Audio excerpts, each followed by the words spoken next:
everyone, and welcome to another episode of BookGoodies author series of podcasts. My name is Deborah Carney. I am your host, and today I have with me guest author Gregg Feistman. Did I say that right? You did, Deborah. You did. Awesome. So, hi, Gregg. How you doing? I'm doing great. How are you today? Well, like you, we're in the hottest day of the summer in the New York area, and we're getting through. So the air conditioner is blasting away. But other than that, doing great. Why don't you introduce yourself to the folks? Let them know who you are and what you do and what you're working on. Okay. Well, I'm Gregg Feistman. I'm the author of a political thriller called The War Merchants, which we can get into more detail shortly. Mm-hmm. My day job, however, is I'm an associate professor of public relations at Temple University in Philadelphia, but my writing background is long and varied. I've been a journalist. I was a playwright once upon a time, had a couple of shows many years ago off Broadway in New York, and have always been a writer. Obviously, did writing as a professional for a living, still do, but had never really tried a novel. So I wanted to do it really originally as a test to see if I could do it just as a creative challenge to myself. And about 2 years ago, The War Merchants was published, and I'm now working on a sequel. Awesome. And we'll talk about the book again in a little bit, but did you self-publish or did you traditionally publish? No, I went through a print-on-demand publisher, and it's kind of an interesting story, admittedly a bit flukish, as to how I connected with them. Okay. Basically what happened, I had been looking for an agent for about a year and a half, with some very nice rejection letters, but hadn't latched really onto anybody, and through a referral, was sent to another agent who, once I dropped the referral's name, they said, oh, you know so-and-so, why don't you send me the manuscript? So I did. A few weeks went by, and he said, well, I don't think it's right for me, but here's a publisher I think you might want to talk to, and here's who to talk to, and why don't you drop my name? And I did. And they accepted the manuscript, and after about 3 weeks, they rejected it. But in the rejection, they said, we don't think it's right for us, but would you mind if we send another publisher your manuscript? Oh, nice. And, of course, the answer was, duh, of course. And about 6 weeks went by, and I heard absolutely nothing. And I thought, okay, well, chalk it up to experience. And then I got an email literally out of the blue from this publisher saying that, no, we really are very interested and we'd like to talk to you. And that was Strategic Book Publishing out of Connecticut. They are a division of Ingram, which, of course, is a large publisher. And next thing I knew, I was looking at a contract. Nice. Yeah. Very cool. That is a really cool story. When you said print on demand, I immediately went to, of course, the total do-it-yourself print on demands, but that's nice that you found a publisher that is print on demand but helpful. Yeah, very much so. Yeah, I did not want to do vanity press at all. I really wanted to try to find a publisher. Okay. And now, what are some of the things that they helped you out with? Did they help you out with the editing and the book cover, or what types of services did they offer you? Yeah, well, they did help me out with the editing. The book cover and the cover art was really a collaborative process between their art department and some of my ideas. I kind of had a couple of basic ideas, but I'm a writer, not an artist. Right. And in conversations back and forth with them, came up with a couple of different concepts and narrowed it down. And so I had the ideas, and they actually put it into graphic form. And then, of course, have done and continue to do marketing and promotion of the book. It's on Amazon, it's on BarnesandNoble.com, directly through the publisher as well. So we're, and it has recently been reissued, in paperback. Okay. So that's afforded me another opportunity to kind of relaunch the book, and we're doing some both traditional and social / media efforts for the relaunch. So okay. Hopefully that will get some more visibility for the book. Is it currently available as an ebook or only as a print book? That's the next step. It is right now. It is currently available only as print book, but it is being converted to Kindle. Okay. And cool. I'm hoping within the next month or so it will be available as a Kindle. Okay, beautiful. All right. Well, why don't you tell us about your novel, how you came up with the idea, and it is a pretty interesting. I didn't read the book, but I read the synopsis. It sounds like a very interesting story. Well, as I mentioned, it is a political thriller, and it is based actually all on fact. Very briefly, it is about a group of multinational corporations who have become so powerful since the end of World War II that they have, through money and power and influence, can manipulate world events to cause little wars around the globe because that is good for profit. So it's kind of capitalism to the farthest extreme, war for profit, the ultimate business model. And they rationalize this by saying, well, a world war is obsolete and the costs are too high, but if we have little wars, we can control that, and of course we make money. So yes, it's fiction, even though it might sound like nonfiction. And then my two main characters, my hero and heroine, kind of stumble onto this conspiracy and have to decide I have to expose it before the next step, which is to take over Russia. So a lot of it was actually based on fact. Did a lot of research, mostly through news sources, and it was an idea I'd had for several years. Just in reading the news, very honestly, about the growing influence of corporate money and politics and the military-industrial complex and all this kind of stuff, and I just took it to the next step, and I said, what if governments are obsolete, political movements are obsolete, the world's really being controlled by corporations? So just took it with a little more creative license, and then started doing some digging and some research, and just found some fascinating things that I had to incorporate into the book. So it's mostly set in Philadelphia and New York City, but there are scenes from all over the globe. Okay.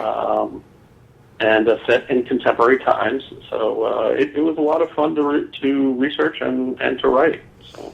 And it was enough fun that you're going to do a sequel.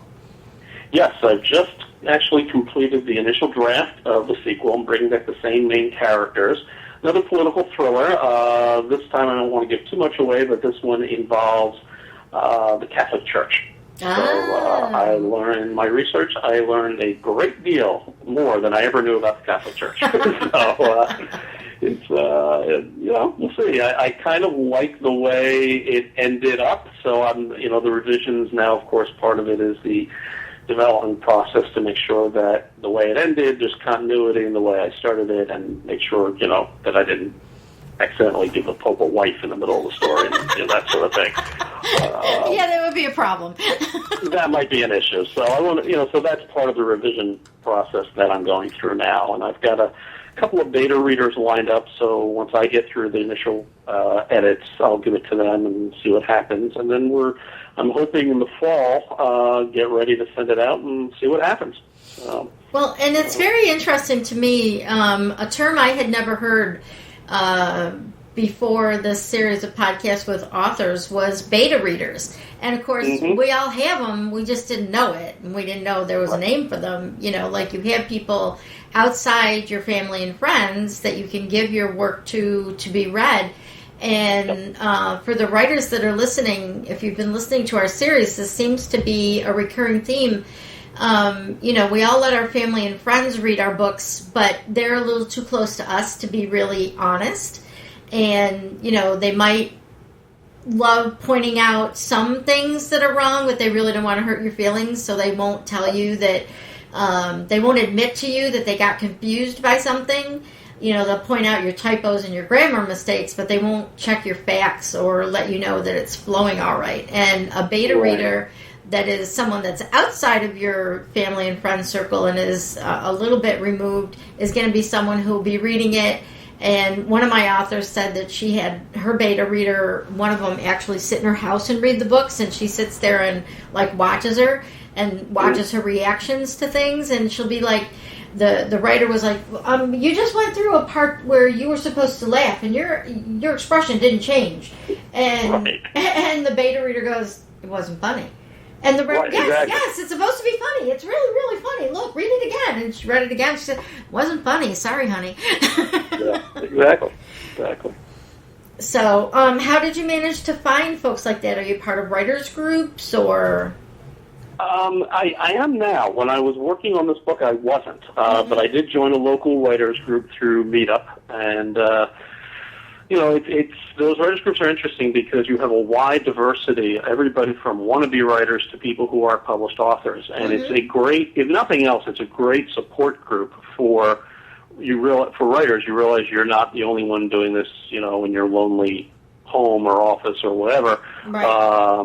2 o'clock in the morning pounding out on a laptop while everybody else is sleeping. It is a support group, and it really does, there's a variety of ideas, different approaches. It's very stimulating, and I found for me, when I come home from those meetings, I'm really charged up. I want to get back to writing, and as all writers do, during the process of writing, sometimes you get stuck, or sometimes you get discouraged, or sometimes you're like, this just isn't coming, I don't know what's wrong. And going to those groups sometimes really gets you to step outside and go, oh, okay, yeah, that's right. Okay, now I see. Oh, yeah, right. Oh, good idea. And then you come back and go, oh, yeah, I see what the problem is. Now I'll fix it. Yeah. So it really does help you kind of recharge your batteries a little bit. And it gives you a little bit of accountability, right? Like if you go into the writers group and you say, I just started the next chapter, and, next month it'll be done. I'll have it for you guys to read. And if you come back with nothing, they won't chastise you. They'll understand, but it puts a little pressure on yourself to maybe finish a project. Nothing focuses the mind like a deadline. Exactly, exactly. I hate deadlines. I hate schedules. But, in some instances, they're very important, and they can help you to, like you said, group meetings tomorrow night. I promised to write such and such by then. I better sit down and, at least give it a college try. And if it doesn't work, I can say, well, I started, but I didn't finish. But if you walk in and you say, I didn't do anything, Oh, and some writers are different. I work better under deadlines, so even if I give myself a deadline, that's okay. And it's just it's writing is great, but it's not always fun. And but I firmly believe that, like any artist, we do it because there's something in our DNA that makes us do it. Because for some of your listeners who may have not had anything published yet, if you're writing for money, you're writing for the wrong reason. Yeah. Very few writers make a living this way. There's a handful. But if you write because you have to write, because you have a story that you have to tell, even if it's just to family and friends, but we are storytellers, whether it's fiction or nonfiction, and you write because you have to, like a painter paints because they have to, or a composer composes because they have to. It's just something in our makeup you have to write. And that's, I write the kind of books I want to read. Yeah. Sometimes I've gotten asked at book signings or readings or other interviews, who are you writing for? Who's your audience in mind when you're writing? And I went, me. Mm-hmm. I'm writing the kind of story I would like to read. Not that I haven't read stories like this or similar kinds of genre, things like that, but I haven't read this story. Right. And I'm writing for me first. And if other people like it, that's even better. Yeah. But I'm writing hopefully to get published, and hopefully people will buy the book, and hopefully people will like it, but I'm writing for me first. Yeah. Then once you get the draft done, then you can step out of yourself and say, okay, now that I've got the skeleton down, let me see what did I mess up, and let me go back and fix it. And I like that you said that you got the skeleton down, because so many people think that when they finish their first draft, they're done. Need some typos, need some fixing up. Absolutely not. One of the great secrets to good writing is rewriting. Yep. Everybody needs an editor. Shakespeare needed an editor. Everybody needs an editor. And if you think nobody, with the possible exception of Mozart, ever got it right the first time. Right. Nobody. The book that, The War Merchants, the version that got published is the fourth draft of the book. Mm-hmm. So everybody has to go through drafts. I mean, that's part of the process. And if you're not willing, and it's hard because this is your baby, but if you are not willing to take the red pen out and be ruthless on your first edit, I had a scene in The War Merchants when I first wrote it. I love this scene. I had about 20 pages on the scene. It was great. It was suspenseful. It was exciting. It was really great. And I finished it, and I was all excited. I went back and read it the next day, and I realized it had nothing to do with the story that I was writing. It was a terrific scene, and it had nothing to do with the story. Well, put that in another notepad and look at it another day and put it in another story or something. Yeah, and I took it out, and I still have it, but I just thought, this is great, but this has nothing to do with my book. So, you have to do that.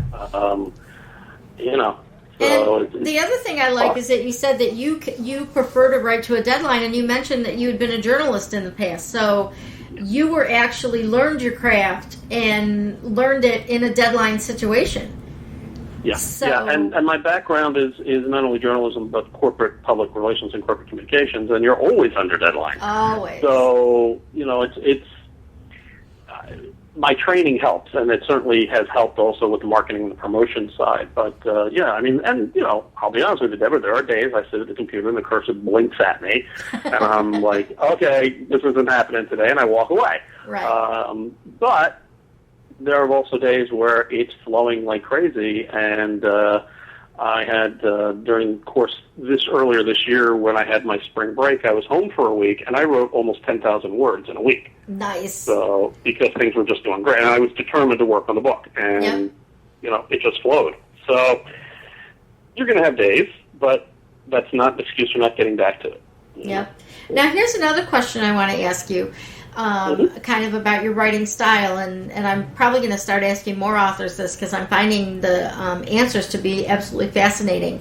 Now, there are a couple of different types of writers. Writers that open their brain and just write, is how one of the authors put it, and others have to have like a totally pre-done outline with all their character sketches and their descriptive places and all that in place before they can start to write the novel.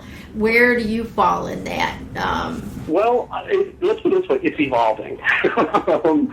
My creative process, for whatever reason, I always start in my head at the end. I know what the end of my story is going to be. Okay. What I don't know is how I'm going to get my characters there.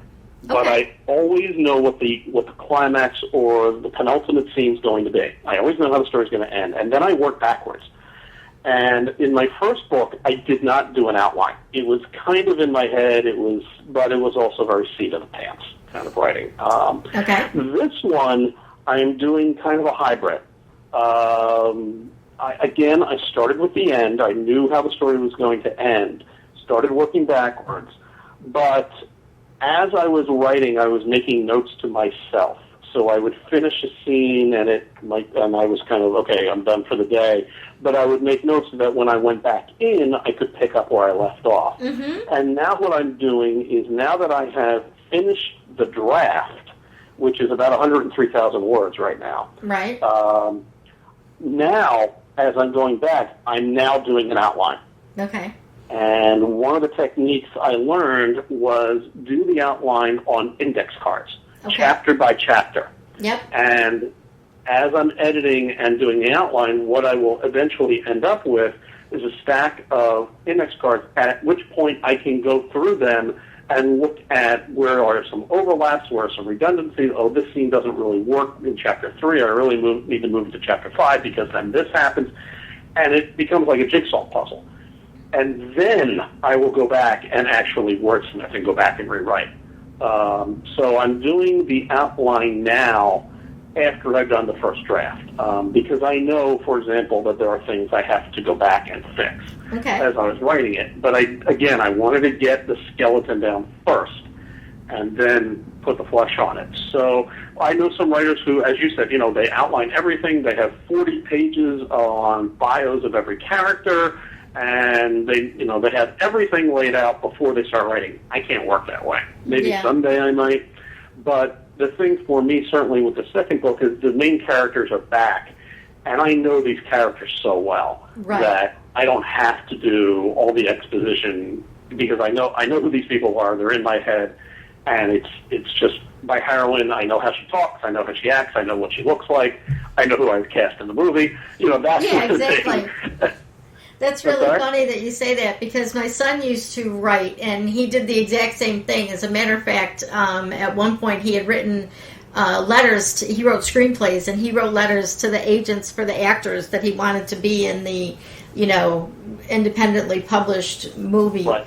And because he could see in his head who he wanted playing each part. Right. And and I think that's true of everyone, because I know when I'm writing scenes, I see it in my head. I hear the dialogue. Mm-hmm. And when things are going well, and I think this is part of, most writers, this is part of the creative process, I find myself, I'm not writing it.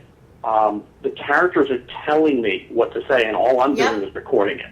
Yep. So it's very much kind of out there in the Ethernet, and I'm just pulling it down. Not to get too metaphysical, but that's when it's flowing really well. I'm not writing. All I'm doing is telling the story they are telling me to write. And I'll share a very quick anecdote with you about the first book. I got to a point where I was writing it at the end of the book where I was in a writer's block. Mm-hmm. There's a transition scene. One of the characters, who's the beautiful blonde FBI agent, who you don't know if she's a good guy or a bad guy, and it was the bridge to the final scene, and I could not decide. Was she a good guy, a hero, or a villain? I couldn't decide. And I must have worked on this for 6 weeks, and just nothing was coming. I just couldn't figure it out. So finally, I did what a lot of writers do. I went back to stream of consciousness writing and just sat down one day and said, I am so frustrated, I cannot figure out who this characters. And all of a sudden, the creative dam broke. And the character went in a direction that was about 180 degrees different than I thought she would. And as soon as I did it, I thought, oh my God, that's perfect. That's exactly how she has to be. Yep. And after that, I wrote like the last 25 pages of the book, and I was done. Beautiful. So, but it was very much, the character went a very different direction than I had envisioned, but it was perfect for the story. And no, I'm not going to tell you if she's a good guy or a bad guy. You have to read the book. I got to read the book. And do you know at the end of the book if she's a good guy or a bad guy, or does she show up in the next book? You got to read the first one, and then hopefully the second one comes out, and you'll find out. Yeah, exactly. And now that brings up a good point. Like you said, the characters were talking. I do have a couple of other authors that admitted to me that, like, one woman had a story that she had been mulling over in her head here and there, and hadn't really started working on. She had a different kind of a day job, and one night at 3:00 in the morning, the character woke her up and said, "Go, sit down, start writing. It's time to tell my story, and you have to do it." And she couldn't ignore it. She had to actually get up at 3:00 in the morning and spent 2 weeks or a month. I think she said it was a month, because she actually had a break in her regular job. And she spent a month writing, like, day in, day out, just getting out what this character wanted her to write. And people joke about the voices in their heads, and I think artistic and creative people, whether it's a painter, that there's a little voice telling him to put the little stroke here or the stroke there, or whether it's a writer, tell this story, tell that story. I think we do all have little voices in our heads that are telling us what this is what you need to do today. And sometimes they go silent for whatever reason, and then you do, like you said, you try some kind of writing exercise, or you ignore it completely and go for a walk and take a weekend at the beach, and then all of a sudden in the middle, boom, there it is. Yeah. Oh yeah, no, I think it definitely percolates in the subconscious, and when it's ready to come out, it comes out. But I've had similar experiences. It's late at night or something, and I'm tired, I've had a long day, and I lay down and I'm kind of drifting off to sleep, and all of a sudden that scene that's been bothering me that I couldn't figure out, all of a sudden the solution becomes very clear, and I know from past practice myself, I need to wake up at that moment, turn on the computer, and write it down. And if it takes 20 minutes, great. If it takes an hour and a half and it's 2 o'clock in the morning when I'm done, doesn't matter. Because if I think too much, I learned once the hard way many years ago, I had a similar experience. I thought, I'll remember that in the morning, and of course I didn't. Right. And so I've learned that, when the muse is speaking to me, I need to pay attention. It does not matter what the circumstances are. I better pay attention to what the muse is telling me, and just write it down. Even if the next morning I go back and look at it and go, oh my God, that's garbage. Doesn't matter. Yeah. And usually it's not garbage. Usually there's something there I can work with. Mm-hmm. But yeah, I think you're right. I think it's part of the creative mind that when you get that idea, you need to go with it. Yeah. The other thing that something is telling you something. The other thing that you said that I liked was that you said when you're done for the day, you write down a few notes about where to go tomorrow. One of the things that a writing teacher way back when said to me was, write a partial sentence. Don't finish the sentence, but write a partial sentence about where you want to go next. And then when you read the sentence, you'll remember where it is you wanted to go instead of writing a complete thought, which I thought was... I like I said, I've learned that more so with this new book, that I make notes to myself, so what's going to be the next scene, or sometimes what's the next 3 scenes, because I'm just physically tired and I can't think straight anymore, but the creative juices are still flowing and I don't want to lose the train of thought. So I make notes to myself so that when I do go back a day or two later, it's like, oh yeah, okay, that's right, that's what I wanted to do. And the other thing, and again, this is just my technique, when I pick up on a scene that I left off on, I will go back a couple of pages, look at what I have written to start getting back into the feel, the rhythm, and then what it does is it all of a sudden it paints the picture in my head again. I'm like, okay, yes, that's where that character was, that's what she was wearing, this is what was happening. Okay, now we pick up where we left off, and that works for me. So. Okay. Yeah, and I think it's really important. I'm really glad that authors are open and willing to share their process, because someone else might, they're new, they haven't, finished a book before, and they're getting a little bit of flack from families and friends. You're always getting up in the middle of the night and writing stuff down, and, this, that, and the other thing. And it helps to be able to hear someone like you say, hey, this is the way it is for me, too. So not everybody has time to be able to go out to a local writers group. So at least they've got some place on the internet they can go where they can hear other authors' voices telling them, yeah, the way you write is not wrong. No, there is no one way. The other thing I learned a long time ago, and I've said this to writers in my writers group, give yourself permission to write crap. Yes. Not everything's going to be perfect. That's okay. Just get the draft done. Yep. Even if it's terrible, it doesn't matter. Try to write something every day, a sentence, a paragraph. Sure, you can set a goal saying, well, I'm going to write 1,000 words every day. Great, but sometimes life gets in the way. Yeah. And if you only write a paragraph, that's okay, because that's one paragraph closer to where you want to be. So try to write something, every day or every other day. And if you can write 1,000 words a day, terrific. 2,000 words a day, terrific. If you can write 100 words a day, okay, it's something. It's writing. Yeah. All right. Well, that's all great stuff about the writing process. Now we've finished our book, and it's time to move on to the marketing end. So now you've finished a book, and you're in the process of marketing it while you're writing your sequel. Tell us a little bit about how you're marketing. First of all, do you have a platform? Do you have a website just for the book, or do you have a website for your author? Both. I have a website for the book, which is www.thewarmerchant.com, and I'm on Facebook as author Gregg Feistman, which is the Facebook page for the book. But I've used a combination of traditional and new media to market and promote. Everything from book signings at Barnes & Noble. I just had 2 last month in the Philadelphia area, 2 different Barnes & Nobles, to book festivals, to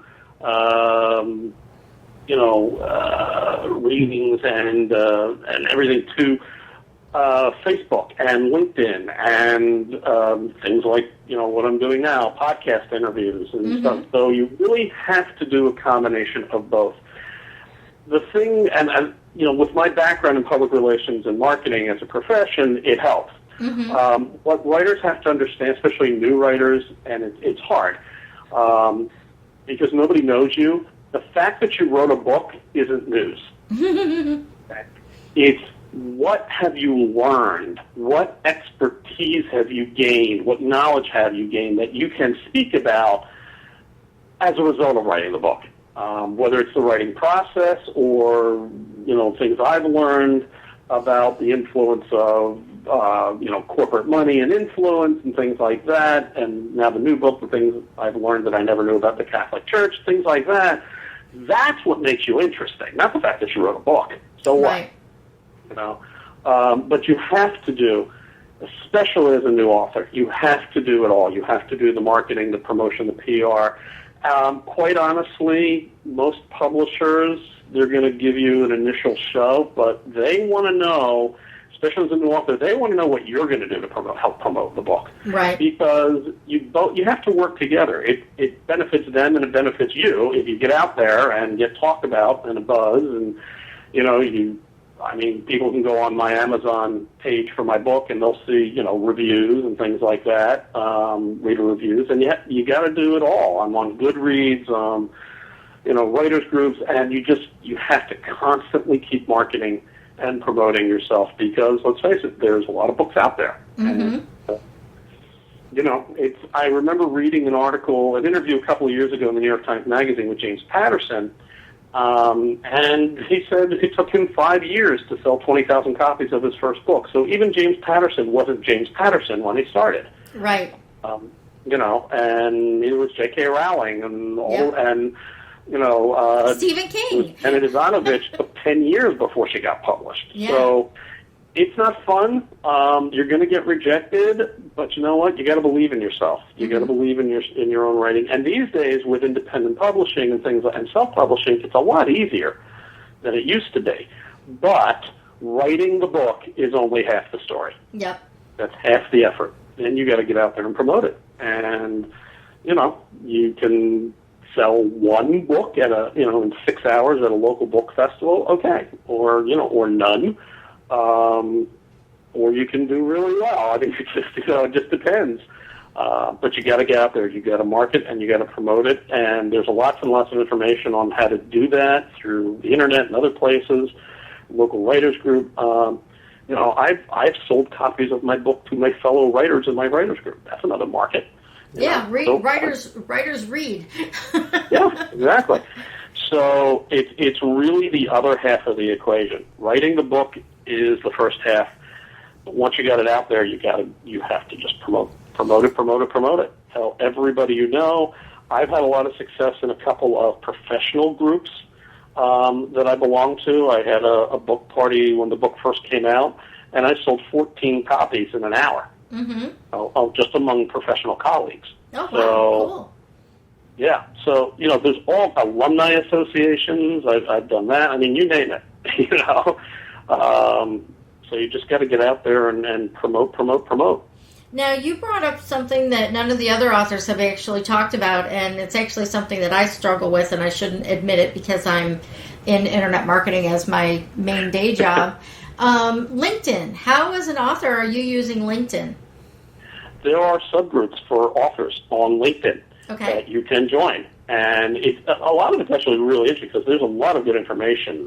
Writers post tips on everything from finding an agent to editing and revising to, how to write, setting a scene. And just, you just post stuff. Hey, I'm writing an initial, I finished my initial draft, or hey, I'm having trouble with this scene. Any suggestions? Again, it's just, the more you get yourself out there, the more visibility, the better you better shot you're going to get. You just never know who might, be interested. And so all the social media tools, I'm not on Pinterest. I confess I don't have a blog. I keep going back and forth about that because on one hand, I understand the reason for it. On the other hand, I don't want to have to write something every day on a blog. I'd rather write my book. And I don't know that I'm that interesting to hear on a blog. I don't tweet. I'm not on Twitter because I don't Can't really say care. anything in 140 characters. Come on, Yeah, and I don't it. care if a friend of mine can't decide what to have for breakfast this morning. But I do use the main sites, Facebook, LinkedIn, some of the reading and book sites and things like that. And you just got to get out there. And for some of your listeners who may wonder, well, how did you get into a Barnes & Noble? It's really easy. You pick up the phone and you talk to the manager. Mm-hmm. And what a traditional bookstore like a Barnes & Noble wants to know is, what are you going to do to help bring in people to their store? Right. They will host you, but what are you going to do to drive traffic? Because that's what the manager of the bookstore is interested in, driving traffic into the store. And if you can help do that through your book signing, they are very open to it. And I've had a lot of success over the last couple of years getting into my local Barnes & Nobles just by picking up the phone and talking to the manager. Awesome. And then how did you there's get no great people? secrets telling this. Yeah. Then how did you get people to go to the Barnes & Noble? Did you put it Tell out? everybody. Tell everybody. I just posted on Facebook, posted on, just tell everybody. And, and especially if it's people who live, if you know people who live in that area, Yep. and have them tell their friends and bring in people. And you can't be shy about this stuff. Okay. You got to get out there and promote yourself. Well, and in the area that you talked about, I mean, in Philadelphia, I'm sure there are a ton of smaller bookstores that would be happy to have an author come in and do a reading or do a signing.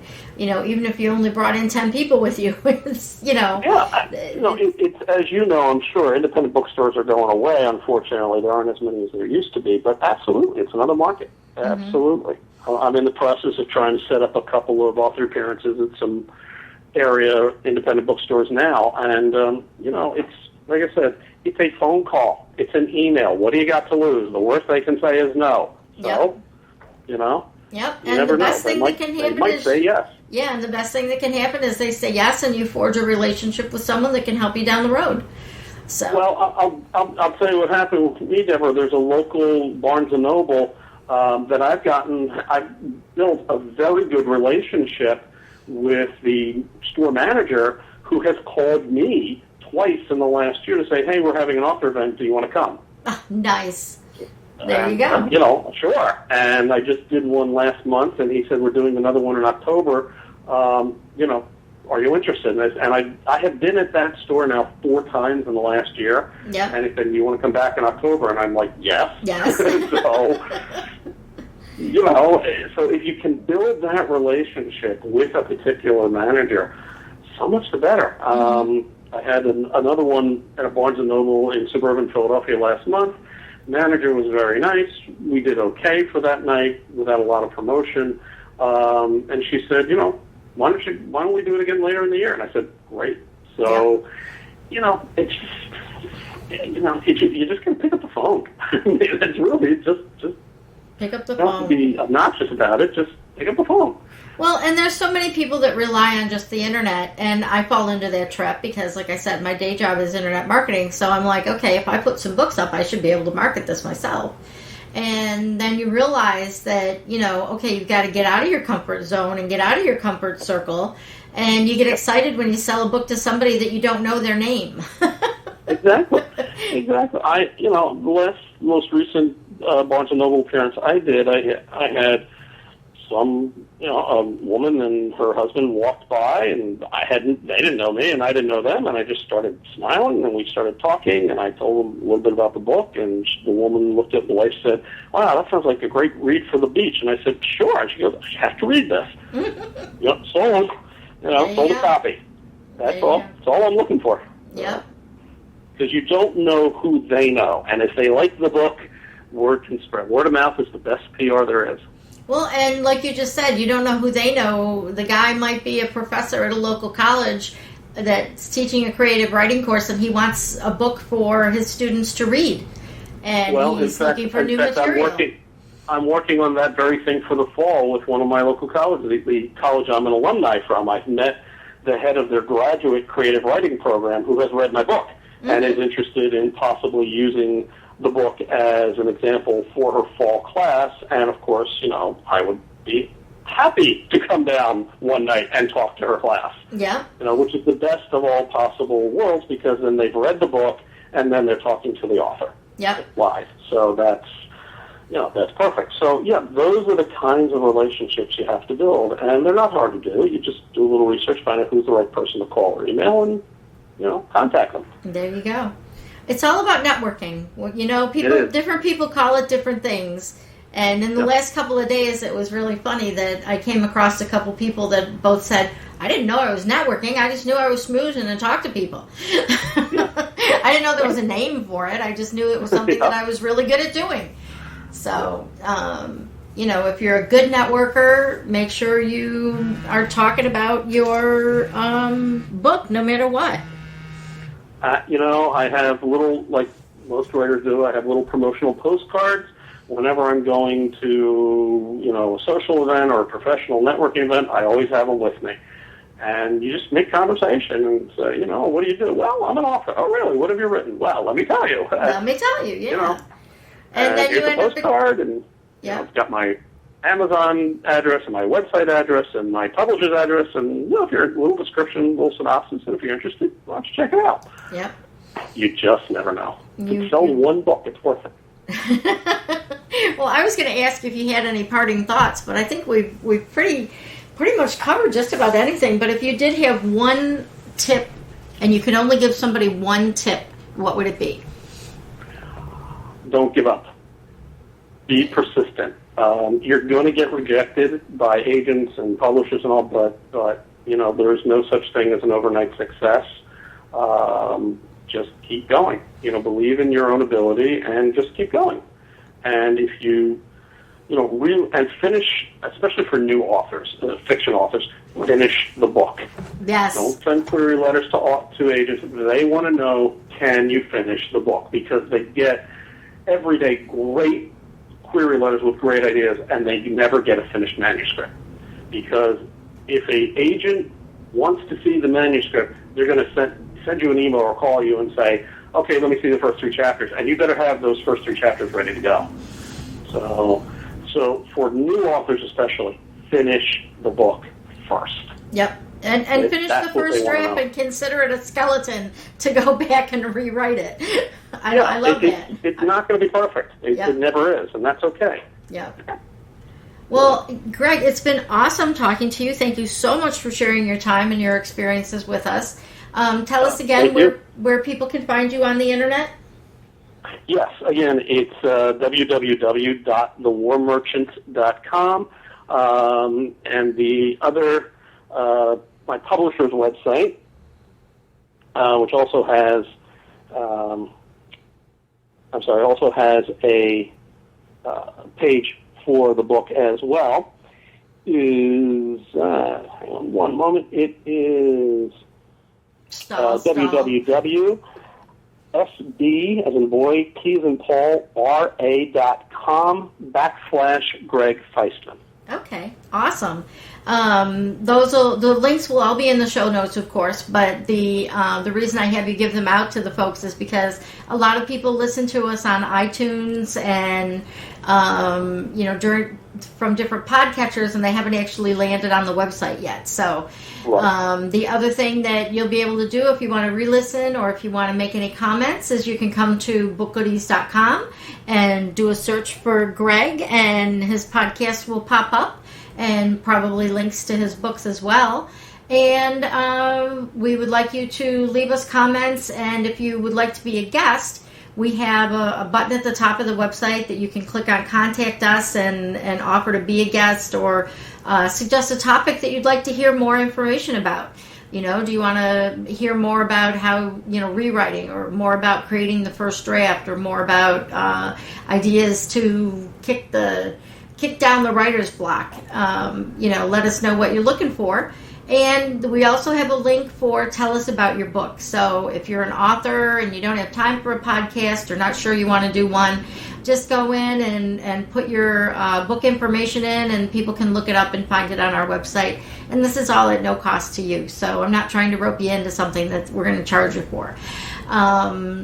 We would love to thank Geekcast.fm for hosting all of our podcasts, including the BookGoodies podcast and many others about internet marketing and working from home. I know a lot of authors are work-at-home moms and dads, and there's a couple of work-at-home dads podcasts, and I've just started a podcast for work-at-home moms and dads that we'll be putting up shortly. And as always, I want to thank you for listening. Thank you, Gregg, once again. And you can find me at twitter.com/Loxley, Loxly, or you can go to my website, which is DeborahCarney.com. And thanks again, everybody, and keep writing, and have a great day.